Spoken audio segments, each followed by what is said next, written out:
சின்ன வயசில் நான் ரொம்ப கடவுள் பக்தியான ஆள்.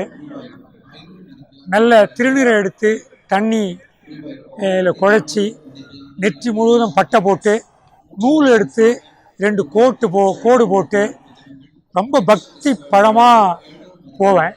அப்படிப்பட்ட ஆள்.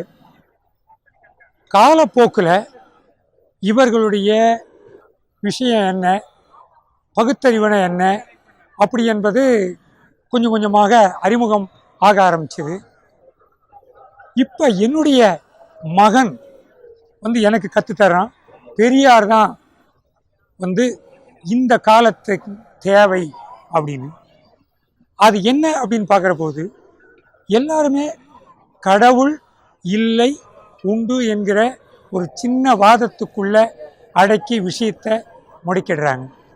அப்படி இல்லை. உண்மையான கடவுள் ஏற்பாளர்கள் அவர்கள் கொள்கை வேறு, உண்மையான கடவுள் மறுப்பாளர்கள் வேறு.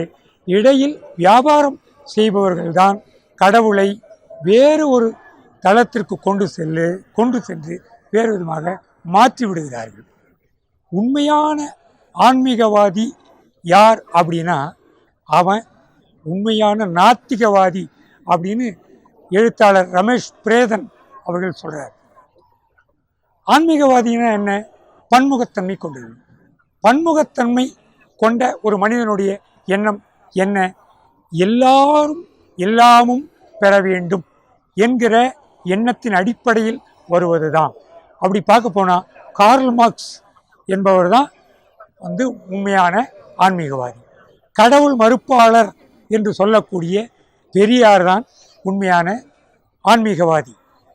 ஆன்மீகம் என்பது தவறான ஒரு புழங்குதளத்தில் இப்போ இருப்பதால் மக்கள் இன்னும் புரிஞ்சிக்கல.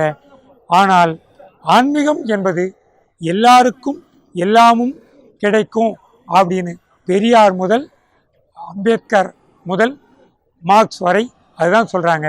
உண்மையான ஆன்மீகம் என்பது எல்லாருக்கும் எல்லாமும் கிடைப்பது. கடவுள் என்பது எல்லாரையும் கடவுளாக பாவிக்கிற ஆன்மீக நெறிதான் தவிர இவர்கள் சொல்கிற வியாபார கடவுள் அல்ல என்பதை மட்டும் இப்போ சொல்லிக்கொண்டு முடித்துக்கொள்கிறேன்.